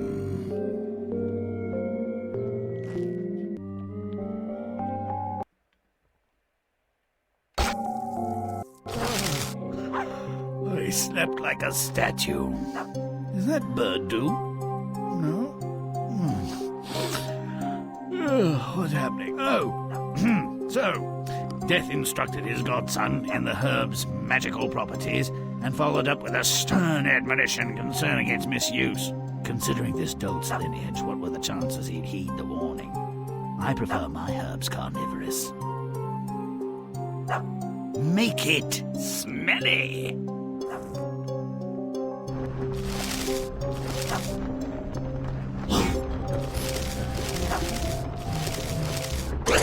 Not so secret now. Don't delay, but stomp away!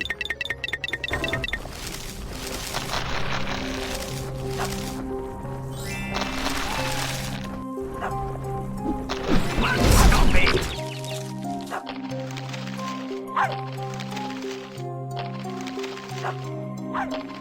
Make it gross.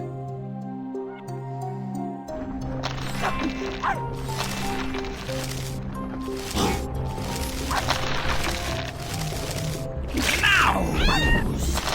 Chunky!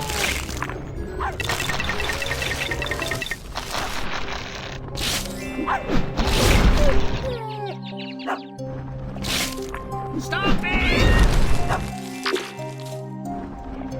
Roppin', slumpin', butt kickin' good. Chompin' stump. Chompin' stump.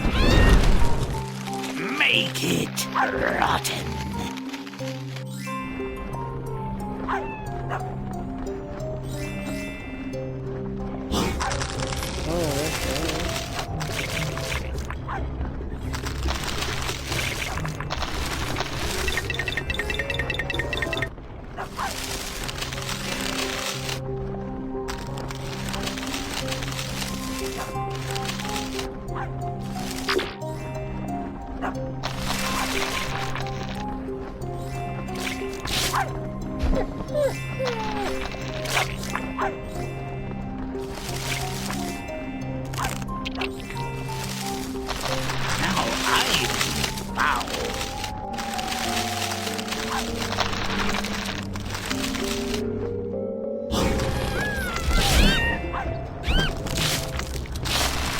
delay, but stop away!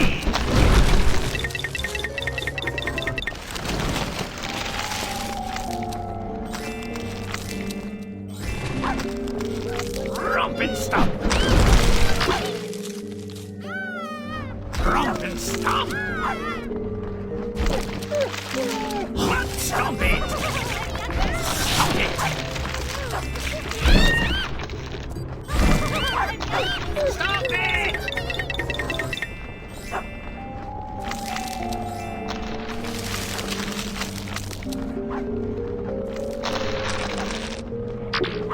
But stop it! Oh no, the filthy man is coming. Stomping good!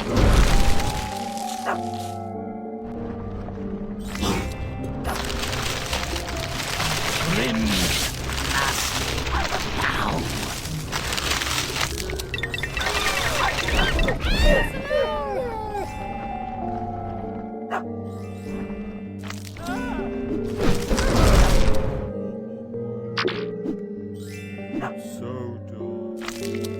Don't jump on me. Come on back. Please. Don't delay, but stop away! What's happening? Oh no, the filthy man is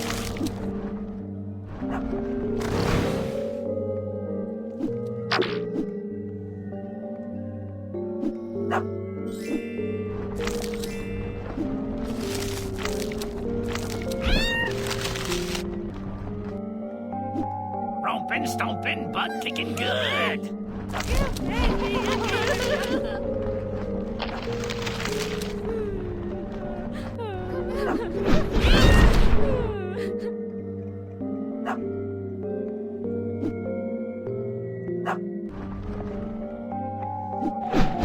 Romping, stomping, butt kicking good! Make it disgusting! Yep, it's now. Chomping, I'm gonna jump in and stomp it. romping, stomping! Ow. Eat your veggies before they eat you.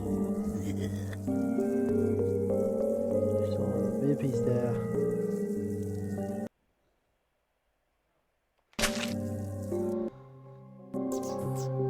Plague, my pretties. Plague!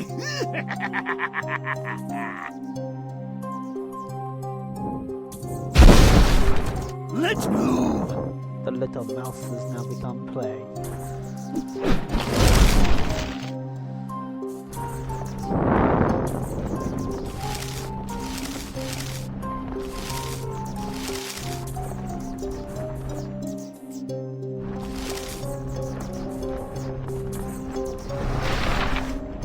Plague befalls the king, and the godson, now doctor to the royal family, saves him with an unauthorized application of the magic herb. Death is pissed.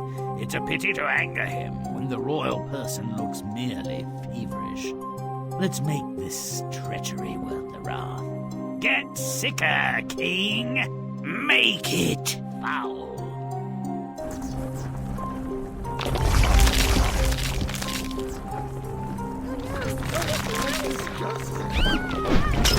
Owls! Gross!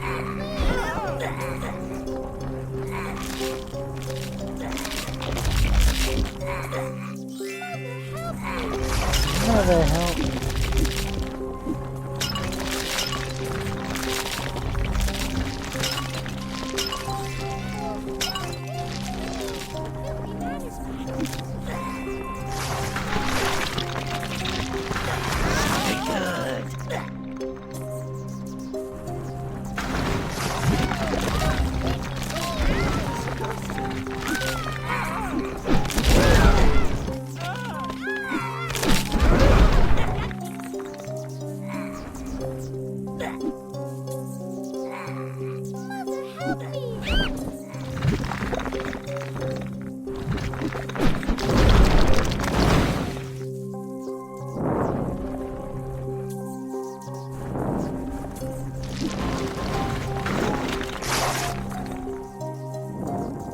Stop it! Now! Rotten.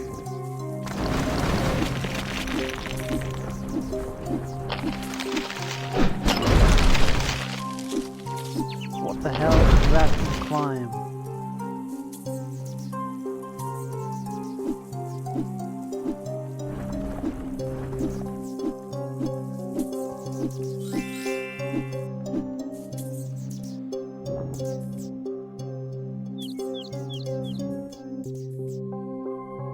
Make it repulsive.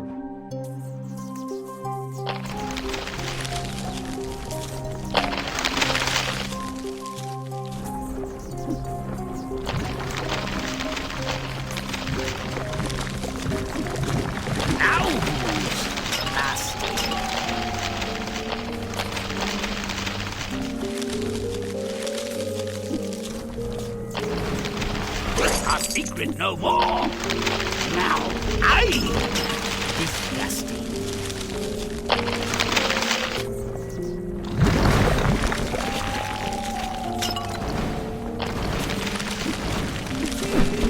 Don't be good.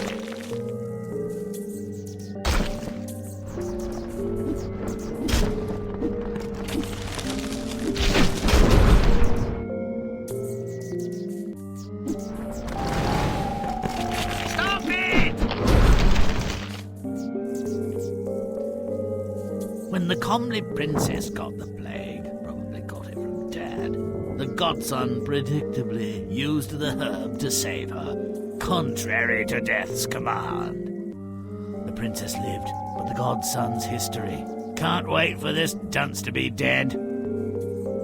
Make it putrid.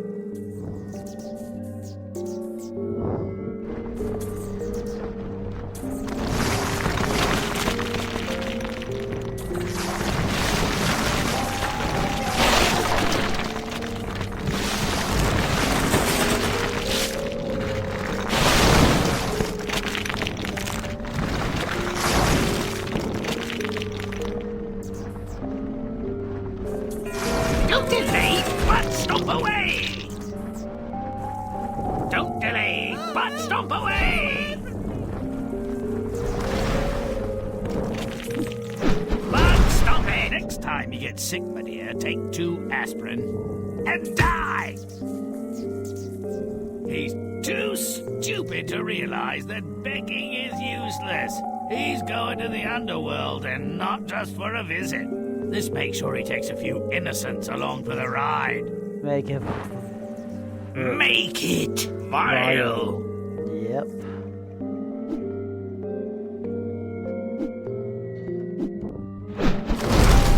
Now I'm He's coming.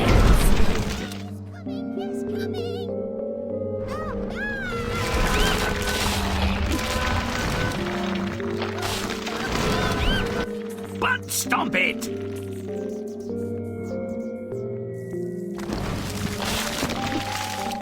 Romp and stomp.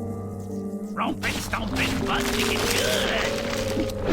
Romp and stomp it, butt kick it girly like a day trip to the underworld. Death's sweet embrace.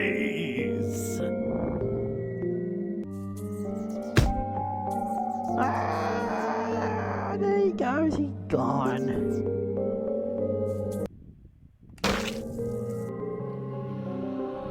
Death often tours his domain, but never for fun. Still, it seems too benign. Let's make it morbid. Make it foul. Let's move.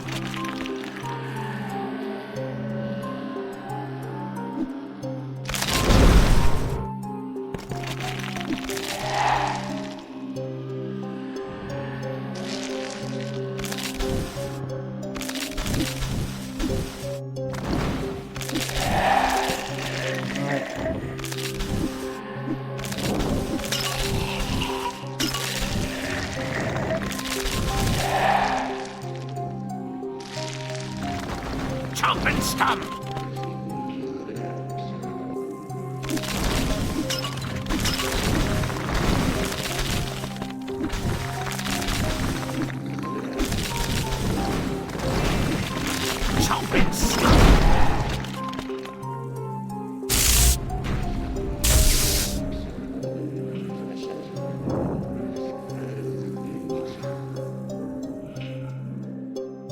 After he disobeys and insults death, the dope pleads with him to relight his candle and spare his life.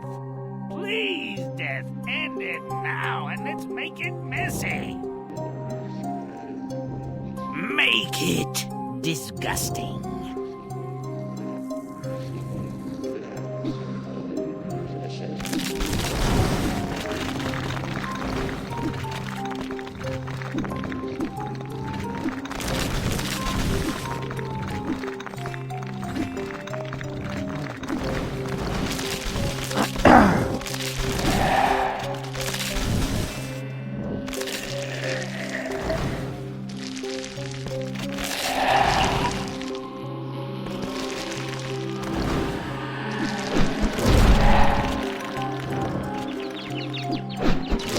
Grimm's rotten.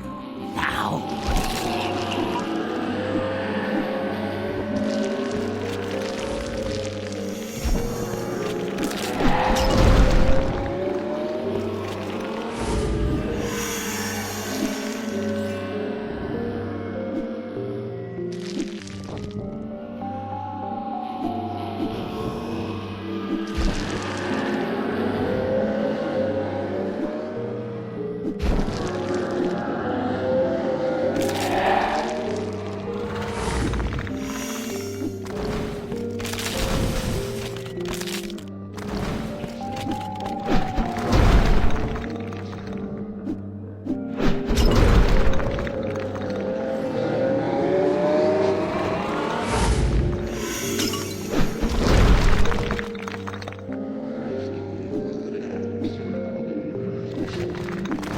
Grimm's nasty. Now. Ouch, not him, ouch, I mean me, ouch, with something to scratch.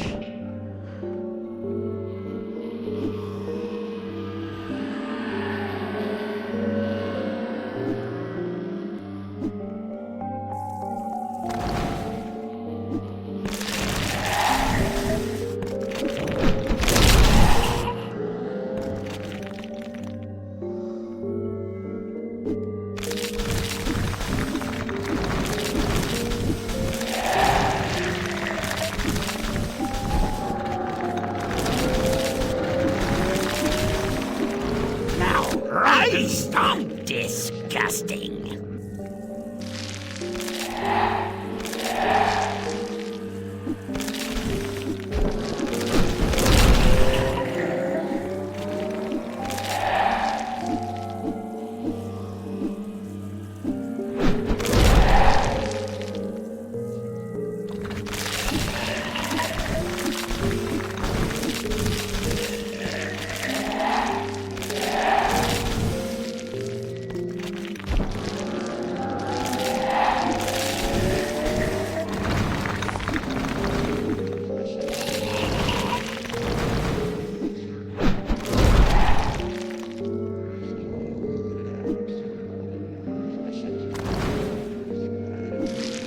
Stop it! Stop it! Death, you're too kind.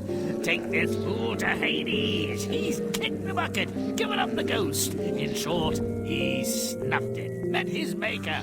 Passed away, passed over, passed out, passed gas. Gone. Enough!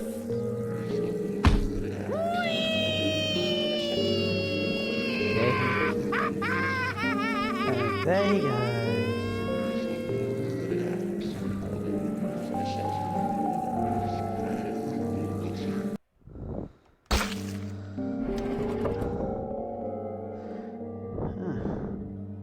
Well, now it's clear. Better the silly sod had exposed the child or thrown himself under the nearest ox cart to celebrate the birth. Who but a cowardly idiot wouldn't prefer extinction to utter hopelessness? Cheat death? I don't think so. A painful stint of suffering, misery, and death all round. Serve them right. Forgive me, Lord. I haven't been a bad man, just imprudent. Presumably another word for obtuse or oversexed, or both. Stop whining and mind the brats, you licentious old goat. Their nappies are filthy. I'll take poison before asking for a favour, God. Each time before I've begged for your help, I might as well have asked the cat. For some small consideration, I could persuade one of those nuns to break her vows. You miserable tempter. Times I've offered you up my soul and services for a little money. What did I get? Nothing. A sneer and a puff of smelly smoke. You won't be my son's godfather. I've already rejected God for the job. You randy wretch. I'll take the boy as my apprentice, and I'll mark you for death. It's a good day to die, and the world will not miss you. Oh no, Death! Take the boy, but put me down for another day. Cowards and fools die often, but your time is near enough. So Death introduced his new assistant to the finer points of his craft. I'm about to get busy. Plague is coming. Millions will perish. You will help me. Never question me. Never contradict me. If you disobey, you will suffer. Swear to it. I do, Godfather. This isn't as much fun as it looks. There's the drudgery, the smell, and a lot of moaning. They're all marked for immediate demise. They've already begun to stink. Get to work. All right, except for this one. I want to save her, Godfather. It cannot be. Her story has been written. It is finished. All creatures have a time. Hers has come. Do not resist it. I must. She's a princess. She can make me some money if I clean her up a bit. Heal the oozing sores, make her some teeth, find a wig, you know. It almost saddens me that you don't have the brains of an ant. You're done here. What are we doing here, Godfather? Are you really that dim? You've come to die, and I'm here to bear witness and settle a score. You swore a vow and broke it. But I'm your godson. As if that could make a difference. All beings owe a debt to me. Your payment is suddenly due. Who doesn't know that it's dangerous to break faith with a godfather? The doctor's overweening ambition and lack of judgment showed his true parentage. Death may be heartless, but he's fair, and he does know how to keep a promise. May all our stories end so well. Until next time. Alright.